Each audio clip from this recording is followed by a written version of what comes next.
ассалому алайкум тамошобинони азиз, барномаи иттилоъоти навидро бо муҳимтарин хабару ҳодисоти рӯз дар дохили кишвар ва берун аз он манзури шумо мегардонем. Дар студия Рамзия Ҷӯраева дар оғози барнома бо сархати муҳимтарин хабарҳо шинос шавед. дар натиҷаи гузаронидани амалиёти зидди террористӣ аъзоёни гурӯҳи муташаккили ҷиноятӣ ва террористӣ безарар гардонида шуданд. дар факултаи филологияи тоҷики донишгоҳи давлатии хуҷанд ба номи академик Бубуҷон Ғафуров студияи нави таълимии телевизиони Фурӯғ ифтитоҳ гардид.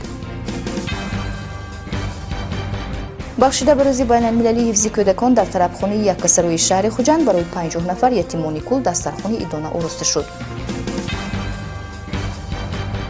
дар ширхоргоҳ кӯдакистони рақами 23 шаҳри хуҷанд машғулияти намунавӣ бо забони русӣ ҷараён гирифт. наҷотдиҳандагон ва низомиёни Непал ҷасади мусофиронро ки дар суқути ҳавопаймо дар Гималай ҳалок шуданд пайдо карданд. рӯзи гузашта дар натиҷаи гузаронидани амалиёти зидди террористӣ дар баландкӯҳҳои ноҳияи Рӯшон аъзоёни гурӯҳи муташаккили ҷиноятӣ ва террористӣ ҳангоми нишон додани муқовимати мусаллаҳона безарар гардонида шуданд. тафсилоти бештар дар наворе ки ба мо аз ҷониби раёсати Кумитаи амнияти давлатии миллии ҷумҳурии Тоҷикистон дар вилояти Суғд дастрас шудааст. маркази матбуоти вазорати корҳои дохилии ҷумҳурии Тоҷикистон хабар медиҳад ки 31 майи соли 2022 соати 9:30 дар натиҷаи гузаронидани амалиёти зидди террористӣ дар баландкӯҳҳои деҳаи Дерзуди ноҳияи Рӯшон аъзоёни гурӯҳи муташаккили ҷиноятӣ ва террористӣ Ғулом Ҳайдаров Ёдгор Мамадбекович соли таваллудаш 1974 истиқоматкунандаи деҳаи Дерзуд, Почоев Алишер Сафар Мамадович соли таваллудаш 1976 истиқоматкунандаи деҳаи Вамар, Мавлододов Ҳабиб Фиткаевич соли таваллудаш 1987 истиқоматкунандаи деҳаи Дерзуд, Шехбуров Ҷангибек Душанбиевич соли таваллудаш 1992 истиқоматкунандаи деҳаи Вамар, Палаев Дохунда Худобандаевич соли таваллудаш 1969 истиқоматкунандаи деҳаи Вамар ки аз 18 майи соли ҷорӣ дар ҷустуҷӯи расмӣ қарор доштанд, ҳангоми нишон додани муқовимати мусаллаҳона безарар карда шуданд. дар ҳафти чорабиниҳои оперативии ҷустуҷӯӣ яке аз роҳбарони гурӯҳи террористӣ Палаев Қулмаҳмад Каримович соли таваллудаш 1974 истиқоматкунандаи деҳаи Вамар дастгир гардид. ман саркардаи гурӯҳи террористӣ Палаев Қулмаҳмад Каримович ҳангоми содир намудани амалии террористӣ аз ҷониби кормандони мақомоти ҳифзу ҳуқуқ дастгир шудам. бинобар сабаби он ки 5 нафар ҳаммаслакони ман муқовимати мусаллаҳона нишон доданд, безарар гардонида шуданд. мо таърихи 18 май соли 2022 таҳти раҳбари Муҳаммад Боқир ва Хурбаш амали террористиро дар маркази ноҳияи Рӯшон нисбати кормандони ниҳодҳои давлатӣ содир карда будем ва дар ҷустуҷӯ қарор доштем.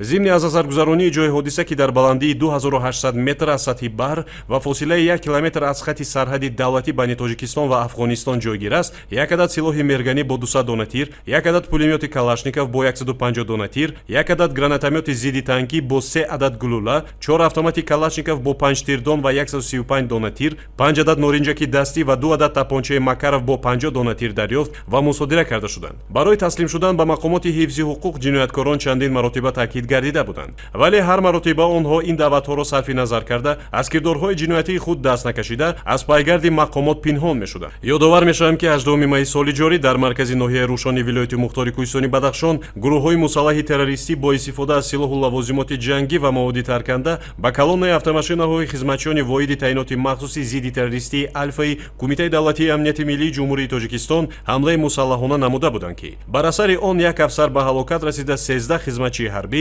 ҷароҳати вазъин бардошта буданд. дар факултаи филологияи тоҷики донишгоҳи давлатии хуҷанд ба номи академик Бубуҷон Ғафуров студияи нави таълимии телевизиони Фурӯғ ба фаъолият шурӯъ намуд. дар расми кушодӣ он ректори донишгоҳ, раиси иттифоқи журналистони Тоҷикистон, роҳбарони телевизионҳо, рӯзноманигорон ва ҳамзамон устодону донишиён ширкат варзиданд. муфассалтар дар гузориши Афзал Босолиев. имрӯз студияи нави таълимии телевизионии Фурӯғи кафедраи журналистика ва назарияи тарҷумаи факултети филологияи тоҷики донишгоҳи давлатии хуҷанд ба номи академик Бубуҷон Ғафуров ифтитоҳ гардид. дар маросими кушодашавии он ректори донишгоҳ, раиси иттифоқи журналистони Тоҷикистон, роҳбарони телевизионҳо, журналистон ва устодону донишҷӯён ширкат намуданд. меҳмонон бо фаъолияти студия шинос гашта таъкид намуданд ки мавҷудияти чунин студия имкон фароҳам меорад ки донишҷӯён амалияро дар назария татбиқ намуда ҳамчун мутахассиси соҳибкасб ба камол расанд. Ректори донишгоҳи давлатии Хуҷанд ба номи академик Бобоҷон Ғафуров Аюбҷон Усмонзода гуфт ки омода намудани мутахассисони баландихтисос яке аз масъалаҳои муҳим буда дар ин самт аз ҷониби роҳбарияти давлату ҳукумат таваҷҷӯҳи хоса зоҳир карда мешавад. лозим ба ёдоварист ки дар студияи мазкур дарсҳои амалии кафедраи журналистика ва назарияи тарҷима доир мегардад ки барои дар амал татбиқ намудани донишҳои амалӣ ва баланд бардоштани маҳорати суханбарии мутахассисони оянда замини мусоид фароҳам меорад.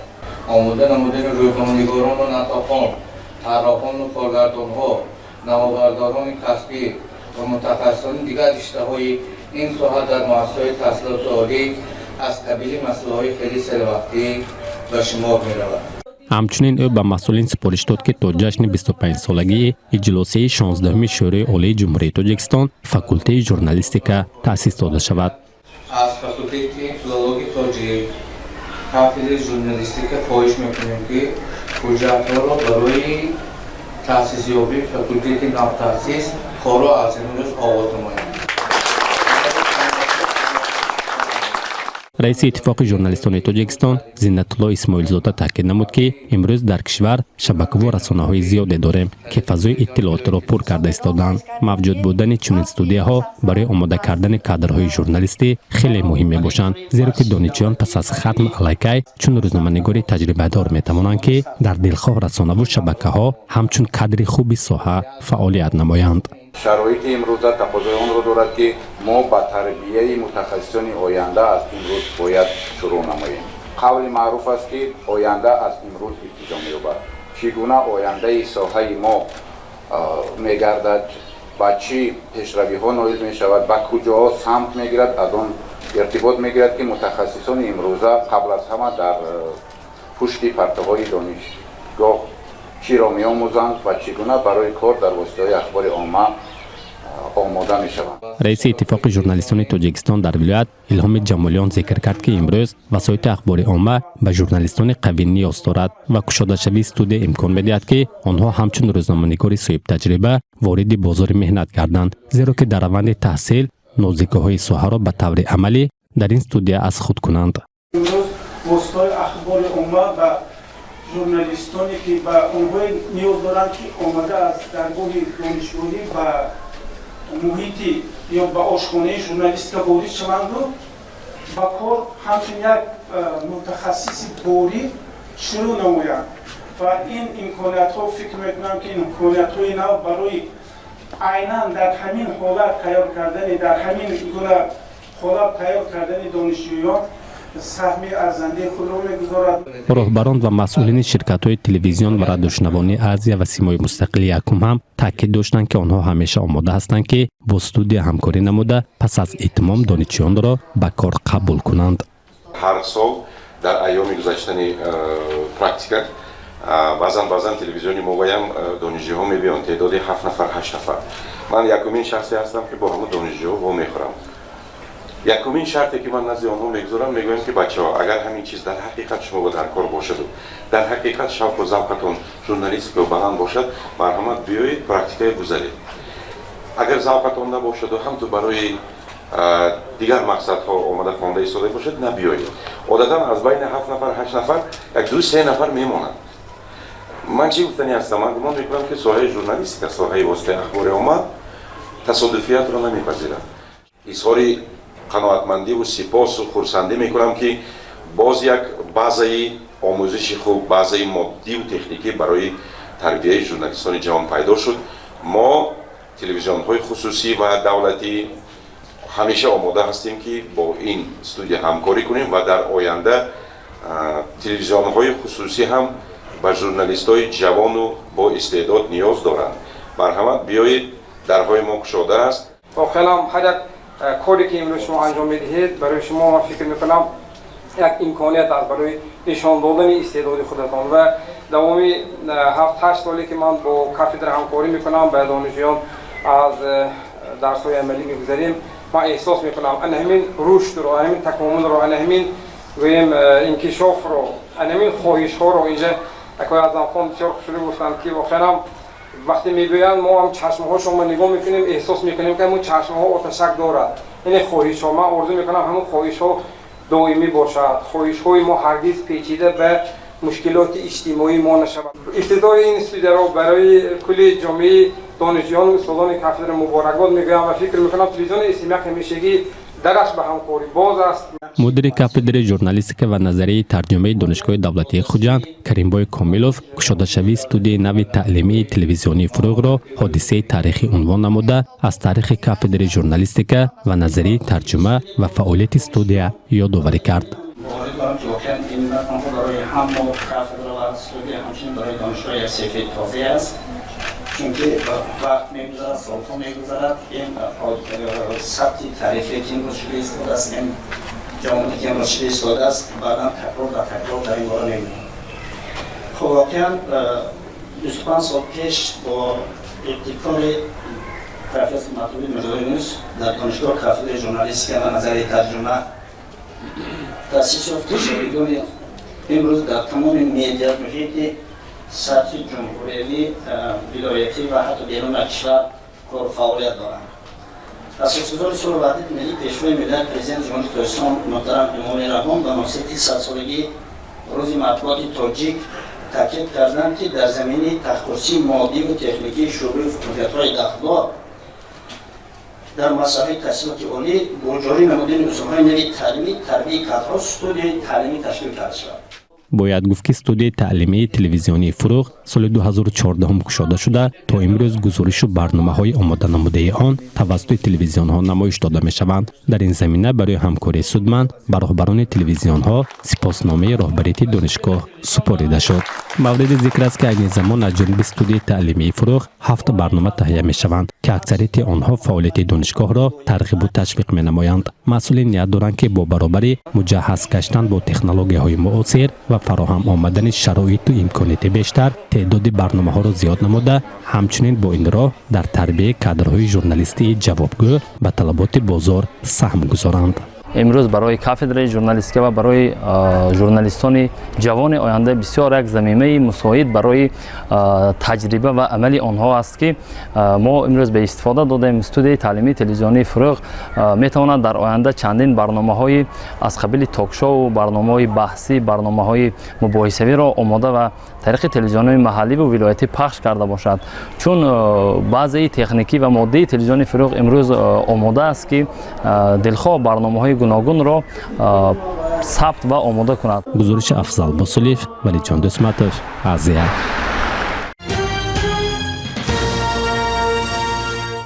امروز در طربخانه یک کسروی شهر خوجند برای 50 نفر یتیمان کل و کودکان امکاناتشان محدود دسترخوان ایدانه آراسته شد. مفصل‌تر در گزارش نوبتی. امروز در گوشه و کنار کشور روزی حفظ کودکان با برگزاری چاره‌بینی‌های فرهنگی، ورزشی، فراغتی، برنامه‌های کنسرتی و تشکیل دسترخوان ایدانه تجلیل گردید. از جمله در طربخانه یک سروی شهر خوجند فضای باشکوه ایدانه برای کودکان فراهم آورده شد. از جانب یک نفری خیرخواه و دستگشاد که نخست نامش را ذکر کنیم، با کمک تشکیل کنندگان مهیاخان امان و دامولا تگیرف، آوازخوان جوان امیدبخش دیاربگ و با دستگیری راهبریت طربخانه یک سروی برای 50 نفر یتیمان کل دسترخوان ایدانه آراسته شد. السلام علیکم دوستان عزیز. امروز بخش بعد کودکان روز یکم با دستگیری طرفخانه یک سرای و گروه خیریه برای 50 نفر کودکان یتیم و بی‌پرستاران دسترخوان ایدانه آراسته شده است با اشتراک حافظان ولایت سوخ.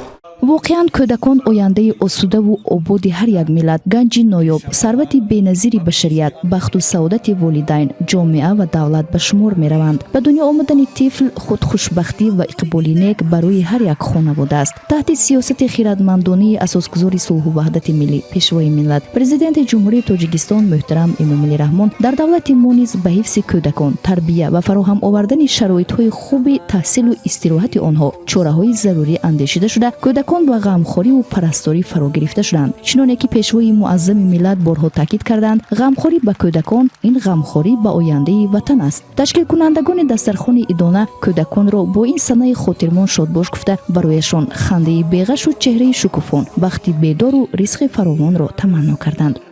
ایداتون مبارک باشد بچه‌ها. خوش آمدید تا نور دیده تاج سر. дар имрӯза хушҳолии идона иштирок намуда ҳар як кӯдак заррае бошад ҳам эҳсос кард ки ӯро дӯст медоранду нисбаташ меҳрубон ҳастанд ва онҳо агарчи бидуни падару модар ба камол мерасанд танҳо нестанд ва зери ғамхориву дастгирии ҳамешагии ҳукумату давлат ва шахсони хайрхоҳ қарор доранд. Чорабинии идонаро суруду таронаҳои дилангез дар иҷрои Диёрбек ва дигар ҳофизони шинохта шукӯҳи хоса бахшид. Дар анҷом баҳри хушҳолии кӯдакон аз ҷониби ташкилкунандагон тӯҳфаҳои идона тақдим карда шуд. Рамзия Ҷӯраева, Абдусаттор Баротов, Азия. дар шерхоргоҳ кӯдакистони рақами 23 шаҳри Хуҷанд машғулияти намунавӣ бо забони русӣ ҷараён гирифт. Дар ин чорабинӣ мудири шӯъбаи маърифи шаҳри Хуҷанд Муҳайёхун Акмалхоҷаева, мушовирони муассисаҳои томактабӣ ва мураббиягон ширкат варзиданд.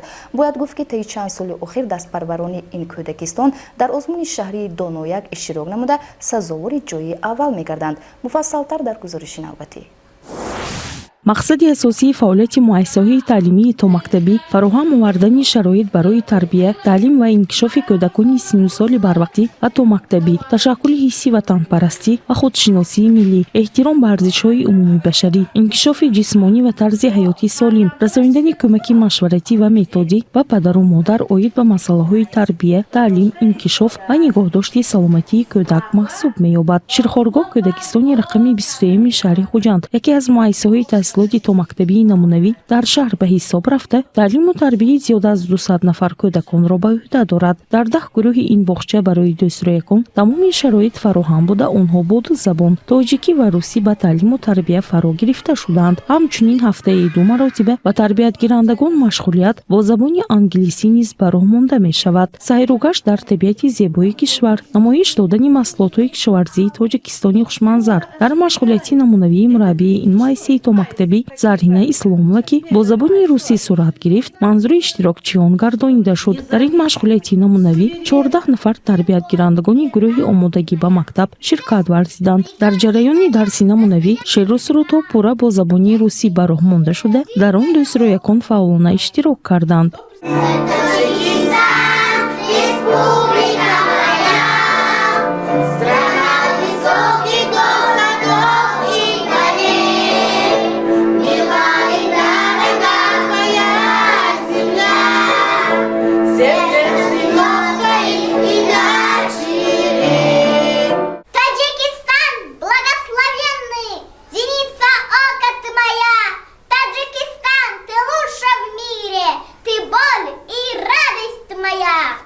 ҳамчунин дар рафти машғулият мураббия бо истифода аз аёниятҳо ва тахтаи электронӣ доир ба рамзҳои муқаддаси Тоҷикистон, табиати кишвар, фаслҳои сол маълумот дода, бо кӯдакон саволу ҷавоб доир намуд.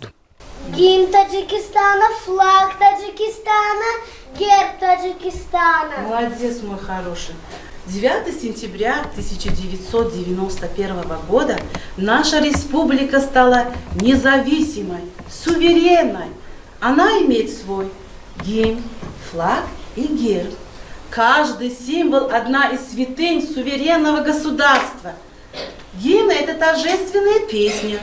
В нем говорится о великой любви к нашей Родине, ребята.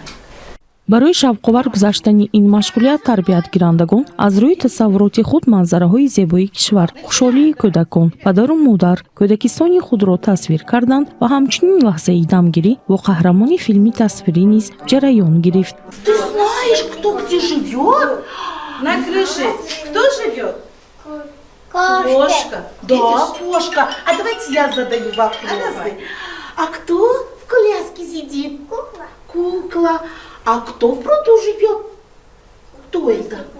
Это утка. Они все знают. Почему? А какая красивая картинка. Я знаю. Это весна.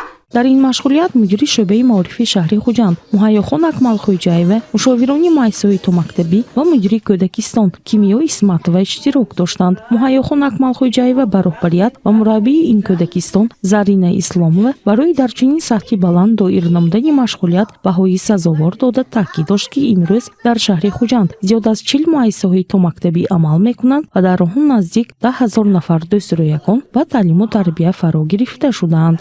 امروز ما درسی که شد یعنی مشغولیت نمونوی از زبان روسی در گروه آمادگی و مکتب کودکستان رقم 23 اشتراک داریم. من فکر میکنم اون مقصدهایی که ملت در نظر خود داشته باشن همش اجرا کردیم. دوسرا یکانی که به مسائل تحصیلاتی میاریم علاقه به سنتی یک من از ماه یکم سپتامبر میروم علاقه آماده هستم. برای همه اشتراکتان برای آمادگیتان منظوری ما را قبول نمی‌کنم. مدیر کودکستانی مذکور کیمیا اسمت و ابراز داشت که این بد نیست برای باز هم بلند برداشتنی صفت تعلیم و تربیه تا مکتبی حسی وطن پرستی دوسرویکان فعالیتی نظر است را برای خواهند ماند. مونیسه عطایوه و لیجوندو اسمتوف آیزیه.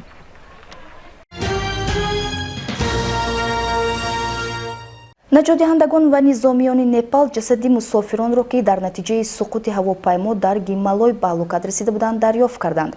ин ва дигар хабарҳо аз хуруҷи кишвар бо истифода аз шабакаи Евронюс манзури шумо мегардад. вазорати дифои Тайван пас аз вуруди 30 ҳавопаймои низомии чинӣ ба минтақаи мушаххаси дифои ҳавои ҷазира ҳавопаймоҳои ҷангандаро ба ҳаво баровард ва системаҳои зидди мушакиро фаъол намуд. ин ҳодиса чанд рӯз пас аз он рух дод ки Ҷо Байден президенти Амрико Чинро аз ҳамлаи Тайван ҳушдор дод. мақомоти Чин мегӯянд ки тамринҳо анҷом медиҳанд, аммо ин иқдом танишҳои амниятӣ дар минтақаро афзоиш додааст. наҷотдиҳандагон ва низомиёни Непал ҷасади ҳамаи 22 нафарро ки дар суқути ҳавопаймо дар Гималай ҳалок шуданд пайдо карданд. қуттии сиёҳ низ дарёфт шудааст ки параметрҳои парвозро ба қайд мегирад. ҳавопаймо рӯзи якшанбе аз фурудгоҳи Покхара ба Ҷомсон парвоз кард. пас аз чанд дақиқа алоқа бо он қатъ шуд. пораҳои лайнерро рӯзи душанбе бо кӯмаки сокинони маҳаллӣ пайдо карданд. тибқи фарзияи пешакӣ сабаби рух додани ин фалокат шароити номусоиди обу ҳаво шудааст. аввалин тӯфон дар қисмати шарқии уқёнуси Ором дар ҷануби Мексика ба қайд гирифта шуд. Агата ки оҳиста оҳиста шиддат гирифт ба соҳили Мексика ҳаракат кард ва шаби сешанбе иёлоти Оасакаро фаро гирифт. тӯфон боди тропикӣ ва боронҳои шадидро ба бор овард ки аз рӯи пешгоии обуҳавосанҷон боиси обхезӣ ва фаромадани ярч хоҳад шуд. барои аҳолӣ ҷойҳои махсус тайёр карда шуданд ки онҳо қариб 30 000 нафарро қабул карда метавонанд.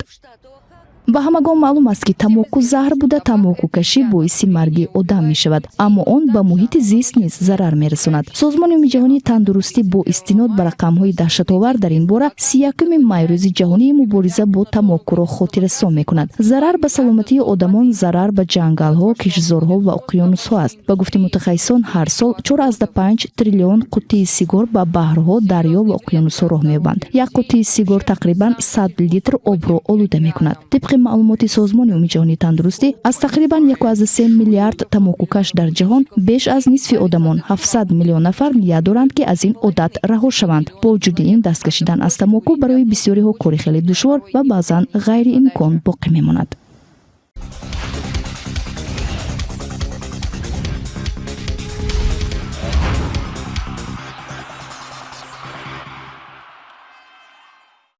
мусобиқаи суперлигаи тоҷикистон оғоз гардид ки дар он 8 даста иштирок мекунанд. ин ва дигар хабарҳо аз олами варзиш манзури шумо аст.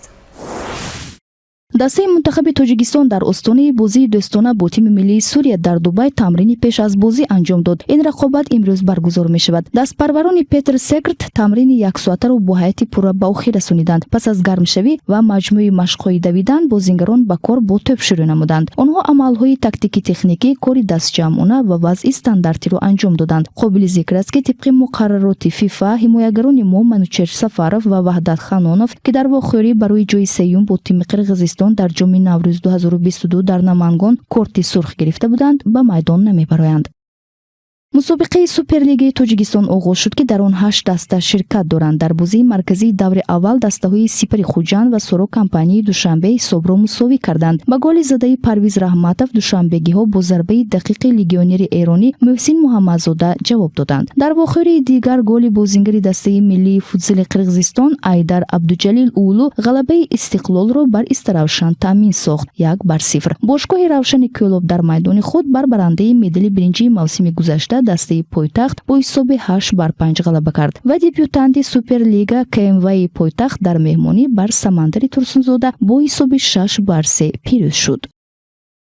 бозии чорякниҳоии мусобиқаи кушоди Фаронса ба анҷом расид, ки дар он ракеткаи якуми ҷаҳон теннисбози серб Новак Ҷокович бо Рафаэл Надали испанӣ рақобат карданд. Давомнокии вохӯрии теннисбозон 4 соату 14 дақиқа идома кард. Дар ин вохӯрӣ Надал бо ҳисоби 6-2, 4-6, 6-2, 7-6 ғалаба ба даст овард. Новак Ҷокович аз идомаи мусобиқа маҳрум шуд. Ҳамакнун дар даври нимниҳоии Ролан Гарос Надал бо теннисбози олмонӣ Александр Зверев бозӣ хоҳад кард. Зверев дар бозии чорякниҳои Карлос Алкараси 19 соларо мағлуб карда буд. Мусобиқаи кушоди Фаронса аз 22 май то 6 июн идома мекунад. Маблағи умумии ҷоизаҳои Ролан Гарос 43.6 миллион евроро ташкил медиҳад. Ёдовар мешавем, ки қаҳрамони амалкунандаи мусобиқа Новак Ҷокович мебошад, ки соли гузашта дар финал Стефанос Цитсипаси юнониро шикаст дода пирӯзӣ ба даст оварда буд.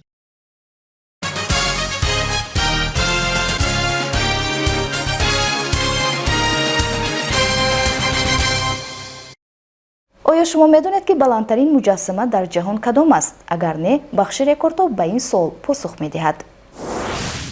баландтарин муҷассама дар ҷаҳон 182 метрро ташкил дода назар ба ҳайкали озодии Амрико 5.5 маротиба зиёд аст. Агар пойдевори онро ҳисоб кунем, пас 240 метр ҳосил мешавад. муҷассама ба ифтихори Валабхай Пател, сиёсатмадор ва қаҳрамони миллии Ҳиндустон гузошта шудааст. маҳз ӯ соли 1947 600 мулки князиро, ки баъд аз кишвар рафтани Бритониё боқӣ монда буданд, муттаҳид кард. Зодрӯзи ӯ 31 октябр ҷашни миллӣ эълон шуда, ҳайкали сиёсатмадор муҷассамаи ваҳдат номида шудааст. Сохтмон 31 октябри соли 2013 оғоз ёфта, ҳайкалтароши Ҳинд Рамсутар як модели 9 метра сохт, ки баъдан онро мутахассисон аз назар гузаронида то 182 метр калон карданд. Барои муҷассама 4000 тонна арматураҳои оҳанӣ ва пӯлодин, 75000 метри мукааб бетон ва зиёда аз 22000 тонна варақаҳои биринҷӣ, ки ҳайкалро пӯшониданд, сарф шудааст. муҷассамаи ваҳдат ба шамолҳои то 60 метр дар як сония ва ба заминҷунбии то 6.5 дараҷа аз рӯи ҷадвали Рихтер тобовар мебошад. Сохтмон 5 сол давом карда арзишаш 460 миллион долларро ташкил дод. Дар пои ҳайкали ёдгорӣ лифт насб шудааст. тавассути он ба баландии то 153 метр баромадан имкон дошта, онҷо майдончаи мушоҳидавӣ барои 200 нафар мавҷуд аст.